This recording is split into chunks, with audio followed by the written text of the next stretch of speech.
Welcome to G4G here on YouTube. Today's background soundtrack is brought to you by some relaxing guitar music on YouTube. A link will be in the description. I'm your host, Napalm Dawn.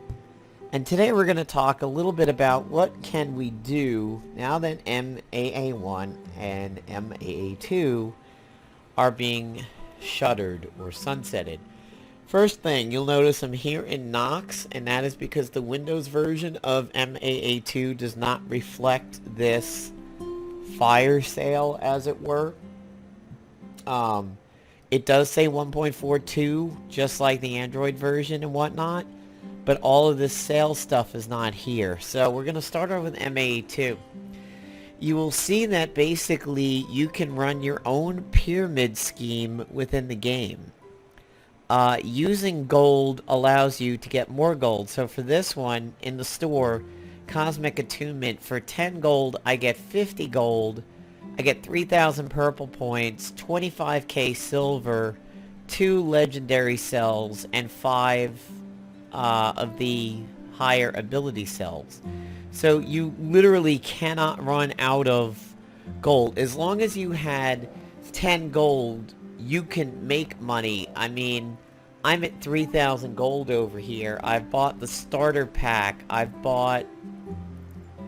Hell, I'll buy some of these. I mean, you go through the store and you can get ability points for cheap, crystals, silver, all of this stuff. You can, hey, you can go out and play a Spec Ops in the last month that maybe you never get to do.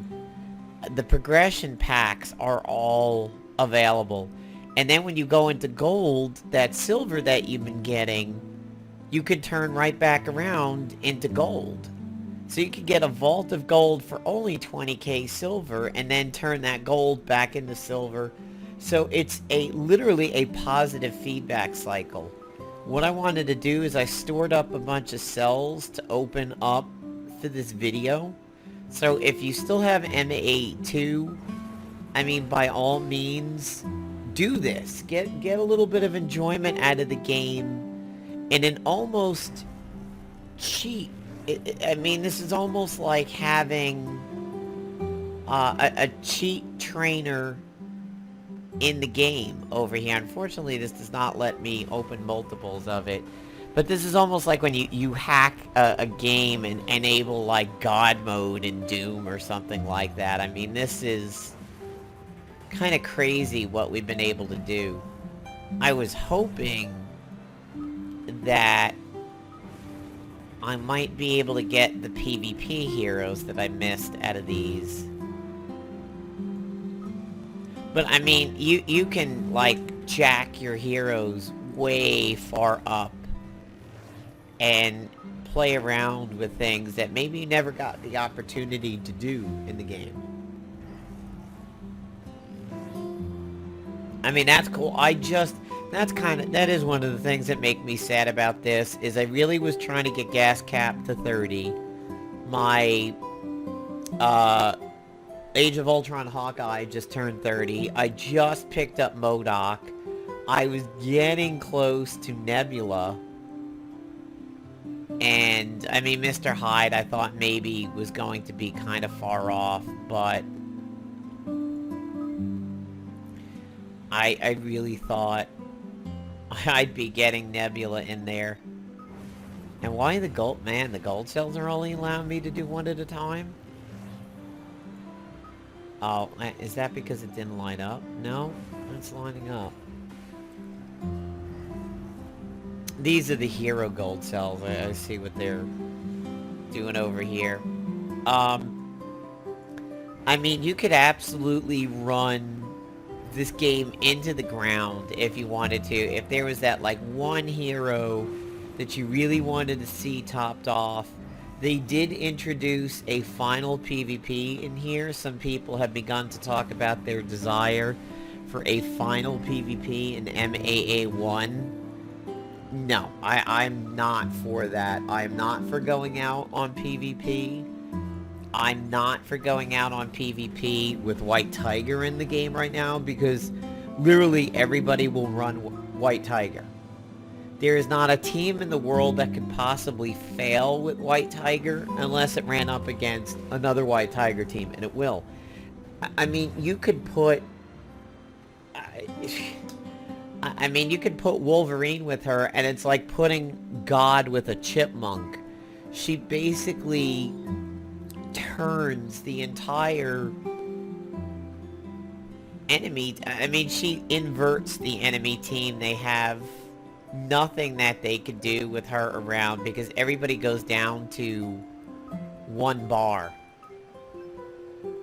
And unless potentially they had fear immunity like Daredevil and Molly, or, you know, people who had fear immunity might not get hit with that, because it does say primal fear, but then again I have to check to see if it's actually considered a fear effect. But yeah, my Age of Ultron Hawkeye just dinged today at 30, so I'm going to be ending up with 3 stars in Hawkeye, Thor, Wasp. And Hawkeye, Thor, and Wasp have been my PvP team and kind of my mainstay team for a while. Iron Fist was getting leveled. Gas Cap was getting leveled. Black Widow was getting leveled. MODOK. Fuck Miles Morales. But my Hulk was 3-star. This is... I had an Iron Man at 3-star. Is this the one-shot Iron... Yeah, and this is actually even the one-shot Iron Man. I believe it is. Is he the one? No, that is not one-shot Iron Man. One-shot Iron Man is this dude.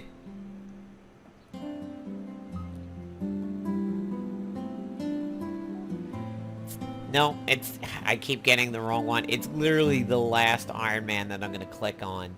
I call him one-shot Iron Man because, yeah, it's the tactician one. It's this. That net ability at the higher levels.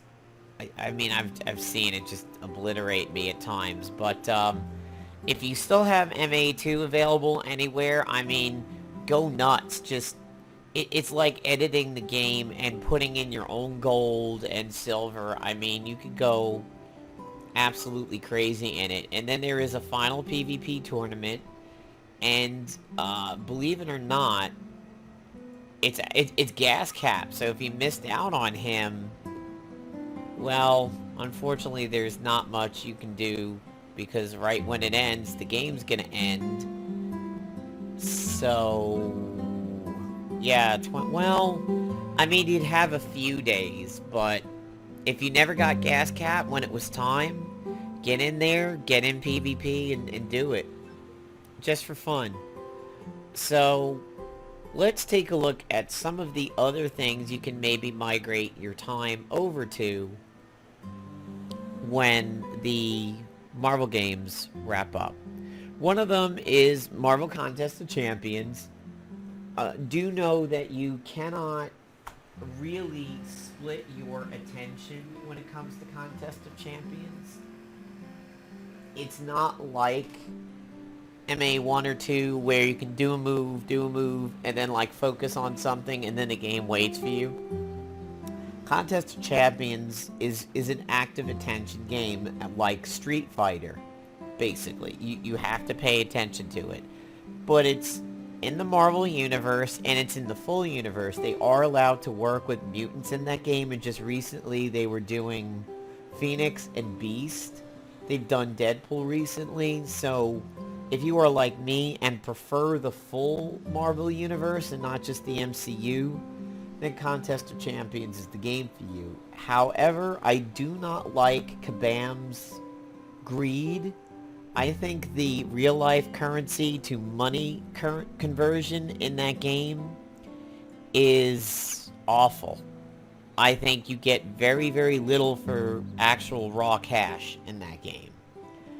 I may be able to play it more and find out what is the game like if you really devote time to it and like burn out your energy every single day the way you would on a mobile game.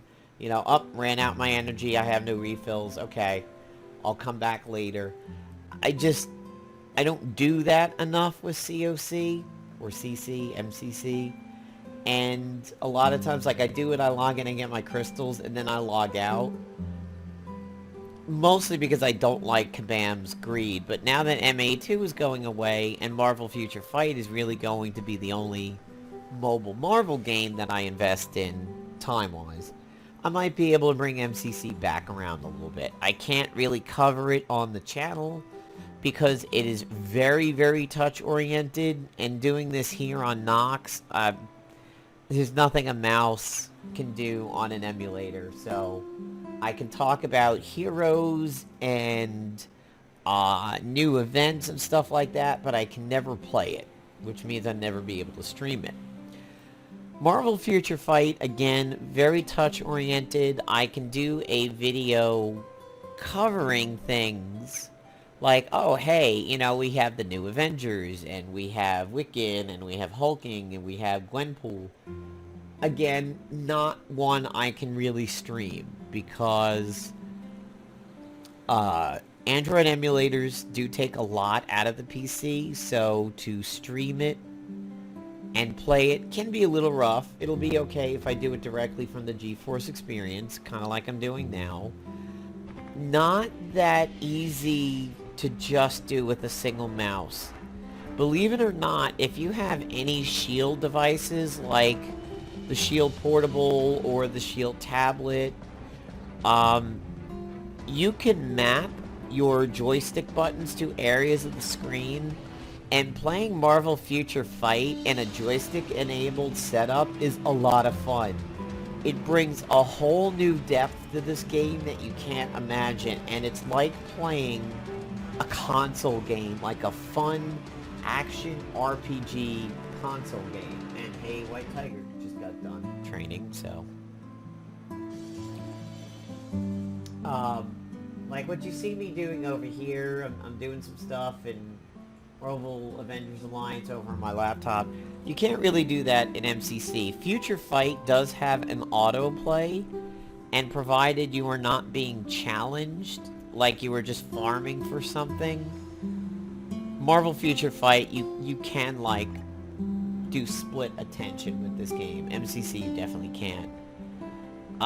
This is what I'm going to be working with when I spend more time in Marvel Future Fight. A nearly 60 Ultron, but 6 stars, 6 stars, 6 but missing some masteries over here. 6-star hype.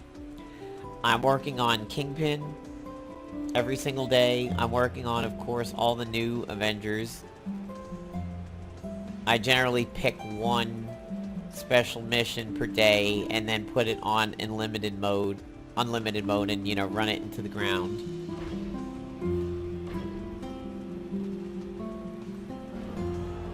Do about a level 50 story mission with a good carry, and all these level 1 guys, like, rank up to 40 in a heartbeat. I mean, I didn't know it was that ridiculous at this point. Just like one set of doing dailies, and my these two over here just turned 40 while my back was turned. I'm like, holy shit. Even Gwenpool and Squirrel Girl over here, they were getting carried by Ultron and like some level 52 stuff, and they just ding like that. So this is one I can cover on the channel, especially updates. It's very hard to play, and I'm just not that well versed in the game as I am in Marvel Avengers Alliance 1 and 2. So it's hard for me to be a good repository of information, just because I don't think I carry the same skill weight as 1 and 2. So, I mean, I will continue to cover this, especially with updates, and, I mean, there are things that I do know about the game that I pick up through the Adamantium Process group. There are 2 great sets of resources in that group with Alan and Christian. They know so much about the game, and so many of other AP members are extremely helpful. And I pose questions to them all the time, and I'm like, here's a screenshot of my people. Who should I be going for now? Iron Fist. I'm going to be going for. Carnage, I'm going to be going for now. Silk is still in the running. Lex Luthor suit Kingpin is in the running. These guys, I mean, I'm just leveling, but I'm not putting weight into them. Gwenpool also, I think, is fairly strong. And, you know, there's Elsa. My love for Elsa goes back to MA1, which is why she got boosted so well in 2. And she's pretty versatile for speed. Poor Iron Man and Captain America have dropped off on me for a little bit, but they've been with me since the beginning, so... Marvel Future Fight is definitely going to be getting more of my time now. Unfortunately, like, if you're like, hey, who are the 3 best speed people to do Alliance battle with? I can't really answer that well. And if I were to display my Alliance battle and say, here's 3 blasters that I think are good, the results aren't that good. I'm just not as skilled in this. But I'm getting there.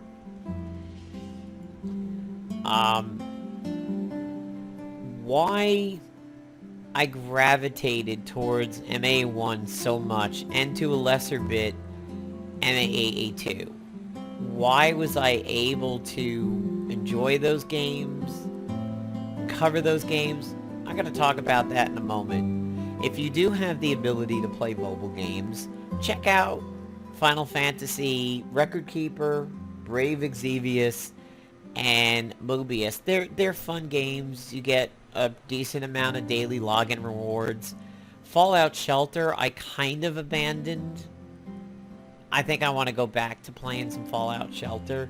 That's a really fun game, but none of these games I can really do constant video updates on and everything the way that I did Marvel Avengers Alliance, and I'm going to tell you guys why. Why was I able to sit there and do a lot of MAA videos and even MA2, and why did I enjoy these games and everything? It dates back to when I was introduced to Magic the Gathering. And perhaps it sounds nerdy, but that is the start of it all. As a young teen, when I was growing up on Long Island, New York, I had a comic shop near me, and I walked in, and there were some Magic cards. And I picked them up not knowing what I was doing. And I opened some packs, and I was like, okay, these are kind of pretty to look at. Wonderful art. I don't understand what I'm looking at over here. And they kind of got shelved. They got put away for a long time. Good friend of mine in college, I went up to visit him for a weekend, and he had gotten into Magic. He worked as what's called a psych tech. It's a medical person that kind of does nursing stuff, but a little bit of a higher level. They monitor medicine for people, and he used to say, you know that music video where everybody's going up to the cage in the psych ward and there's somebody measuring out the medicine? He's like, that's kind of like me. And he was working with at-risk teenagers. They taught him Magic, and he taught me Magic, and I picked it up pretty quick. And after learning how to play it, I decided, okay, I'm gonna start collecting some Magic cards. I'm really interested in this now. And once I got into Magic and I picked up the pre-made decks that they sell, and then was augmenting it with my own wax packs and everything, I got into the cerebral part of Magic. And by the cerebral part, I meant deck building. Coming up with just crazy ideas that the game would allow me to do, like, hey, this card can tie goblins and clerics together, and I mean, if you're familiar with Magic the Gathering, the possibilities in that game are endless as to what you can work with. And I never really had anybody to play Magic with, but I liked collecting the series, and I was part of the beta of Magic the Gathering Online when it first came out, and they gave you the cards for free.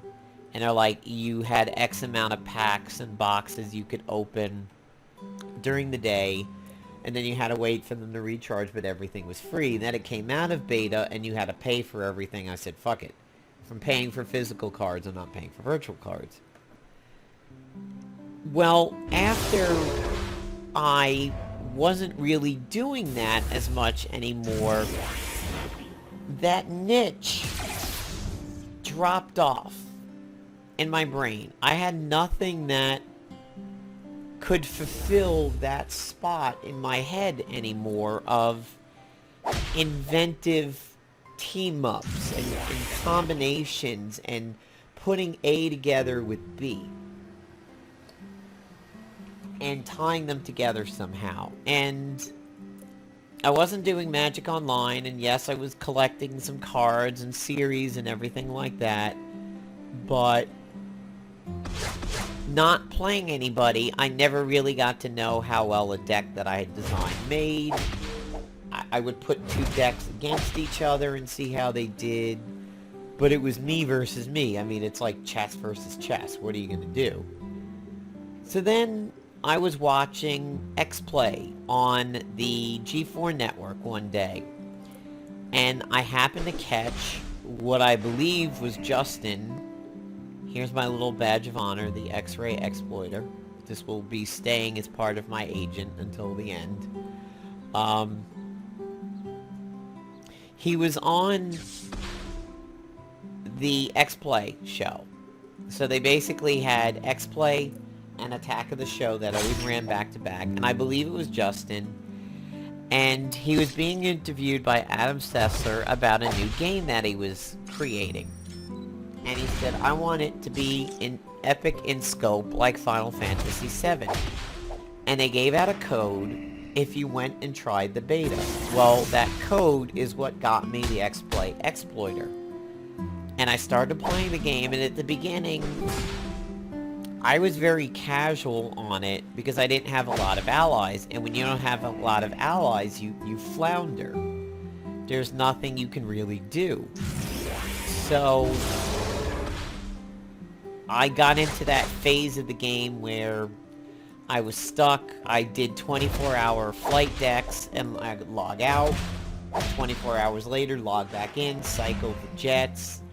They didn't have pilots. They weren't... I mean, it was just really so low level at the time. And then finally I got introduced to the wiki, and from the wiki I was able to get allies and an I need allies thread, and that's when business picked up for me, and I finally got people that I could get ISOs from and visit for silver and visit for purple points, and things got much better. I did have a secondary account on the Playdom site version of it. I used it to test heroes that I didn't pick in the first game, or my first account.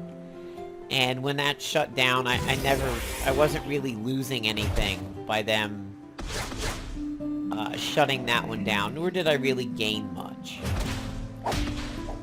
But Marvel Avengers Alliance, once I started getting into it, it gave me that deck building thing. The ability to tie people together through crazy synergies that may work or may not work, or tie unassociated heroes together through the agent and make the agent be like the bottom of this Y, take this hero and this hero and make it come together. And that was the niche that Marvel Avengers Alliance gave me.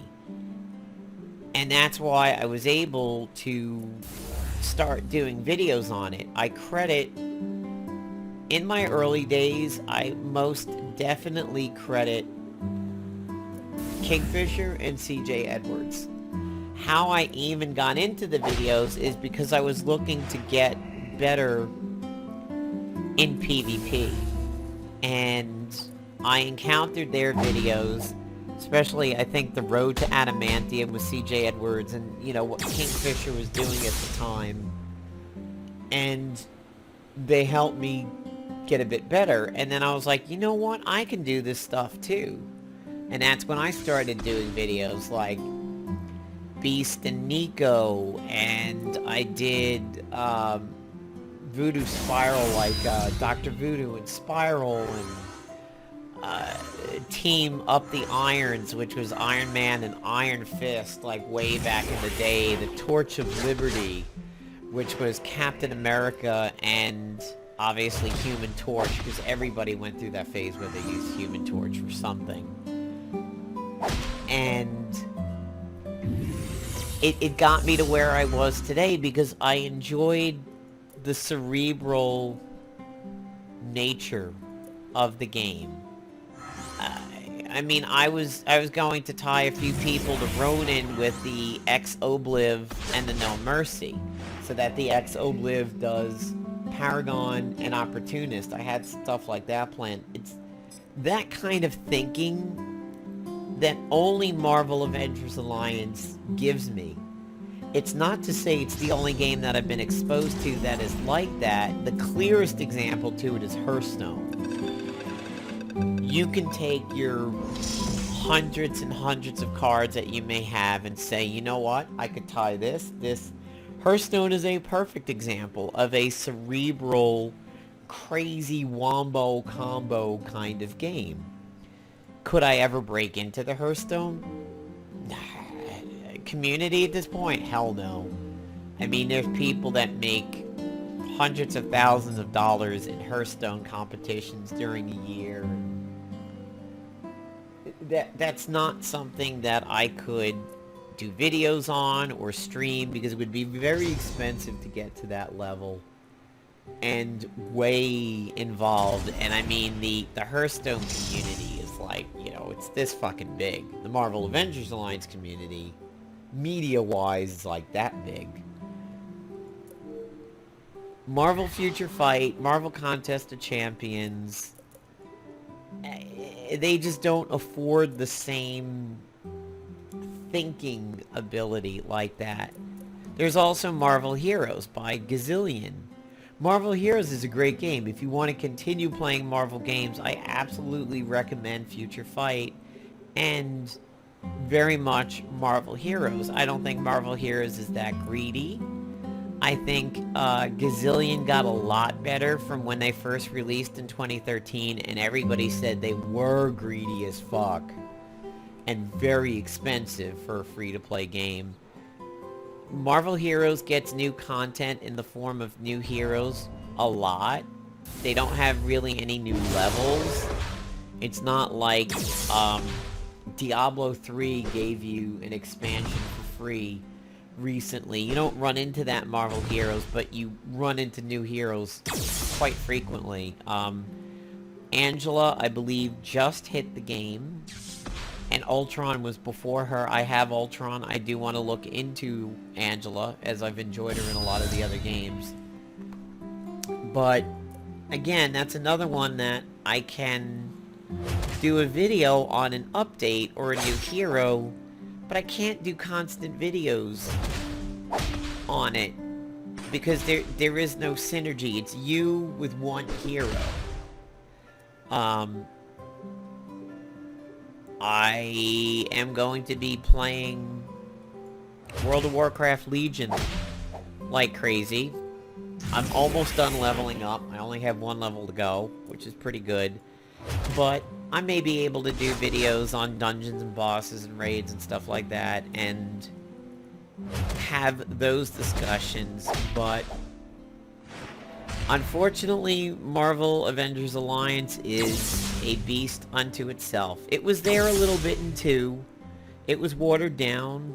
It was not quite as robust, because you didn't have a piece of agent gear being able to tie people together, and you could mix and match abilities and create good teams. Like Thor likes debuffs on enemies, so I would change up a Wasp ability to augment that. Well, Spider-Man likes buffs on himself. I would change out a Wasp ability to buff Spider-Man. There were things like that, but it wasn't nearly as crazy as this. So here is one of the ideas that I just thought of recently that I never got to do a video on. I've done some Dirty Tricks videos before about the Crooked Branch and the Mystic ISO, or Crooked Branch magic users. Can you imagine what it would be like if you ran FISA and P5 Colossus and the Crooked Branch and made everybody mystical? Everything they did was magical, so they were healing off the Crooked Branch, and they were also getting heals off of what Colossus's passive did. You'd be nigh invulnerable. Hopefully I still get to do a video on that. I will try to produce content until I can no longer log into the game. There's been discussion about at least an hour or two streaming on the very last day. And I will try to run up the enjoyment of the game until the very last moment, of course. White Tiger, I mean, she is so broken, there's no way she would be able to exist in a live game. I mean, look at Viper's stats. She's 1 bar and everything, and that's just because of an unremovable White Tiger passive that never expires. But I'll still be doing videos. I will try to let you guys know when I move on to next as a big thing. My channel existed before Marvel Avengers Alliance. I had videos that had many thousands of views before I started covering Marvel Avengers Alliance. I did a lot of games that were in beta. Like I was in the Vindictus beta and did videos on that. I was in the Rift beta and did videos on that, and World of Warcraft expansion betas. But I think I really did build a community around the Marvel Avengers Alliance videos, and I got to share in a community with other content producers like Kingfisher and others like him. I know CJ Edwards has fallen off lately. I haven't watched any of his videos in years, but I'll do what I can. And I will certainly do what I can up until September 30th. And make videos like this, and just make videos about MA1 as if the game really wasn't shuttering at the end of the month. And by the way, if you haven't signed the petition, it is doing way better than anybody could have hoped. It's up at like 19,000 signatures at this point, so find it, sign it, maybe we can enact some change. But I'll be here. I'll be trying to give you guys some ideas of what you can use your time with now that it won't be wrapped up in MA1. And just pray to whatever god you can that we don't end with a PvP season in MA1. 2, that's fine, but just let us run the Spec Ops and that's it. So, see ya everybody. I will definitely be in touch.